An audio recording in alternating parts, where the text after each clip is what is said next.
Welcome to the CNY Sports Authority. Hello, ladies and gentlemen. I'm Jay Lehman, the host of the CNY Sports Authority, where we let your students be seen and heard. Today is our sample pilot episode, which is purely being used in order to show you what your footage could be used for when your school signs up to be a part of the CNY sports team. So let's get into this week's theoretical action. First, we head into boys soccer. The Hamilton Emerald Knights went on the road to take on the Mount Markham Mustangs on Tuesday. The Mustangs put the pressure on early, and Alan Abey gets the flick on from his teammates, but a swing and a miss will keep the score locked up at 0. Abey will get another chance, ripping the 25-yarder wide to left. Another dangerous throw gives him a chance, but Jacob Jones of the Knights gets the stuff. Keeping the pressure on in this first half, the Mustangs able to control the ball, slide this one out to striker Sawyer Schmidt on the left side. He gets a great break and slides it past Jones, but Nick Nailo, no soup for you. The Knights' Gabriel Gage will collect the cross, but he gets stuffed like a butterball turkey, and that's how this game would go. Chance after chance, rejection after rejection, and it'll end 0-0 for the Division III opponents. The Poland Tornadoes faced off against Bishop Ludden. Early on in the game, Dale Leopard would lob one from about 33 yards out, and he goes upper 90 over the keeper to give Poland the early 1-0 lead. That goal would hold on until the half. Late in the second, Cade Ozog would make himself known to all the Poland faithful and Bishop Ludden's nightmares as he takes this one with some fancy footwork and slides into the DMs to give Poland the 2-0 lead late.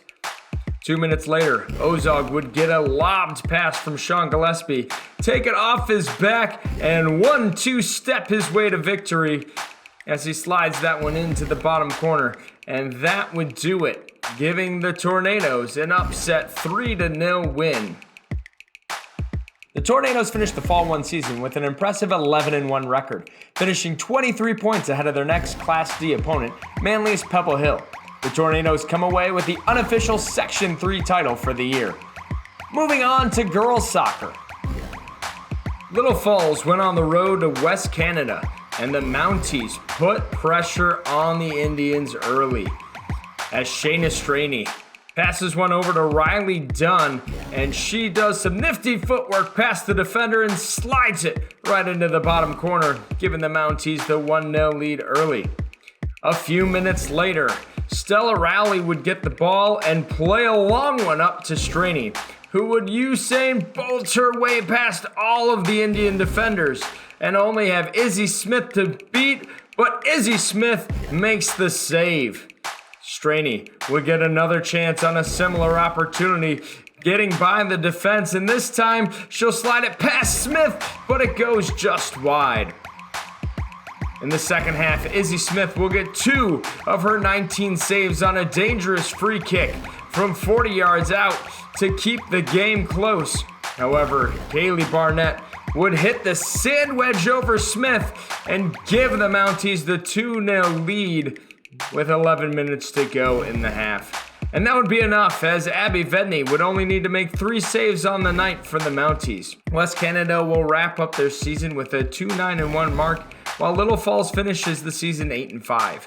The goal for Straney also gives her the Golden Boot for the season and all classes of Section 3 with 19 goals. And now here's a look at this week's Top 10. This week's Top 10 sponsor is Flour and Salt Bakery and Cafe.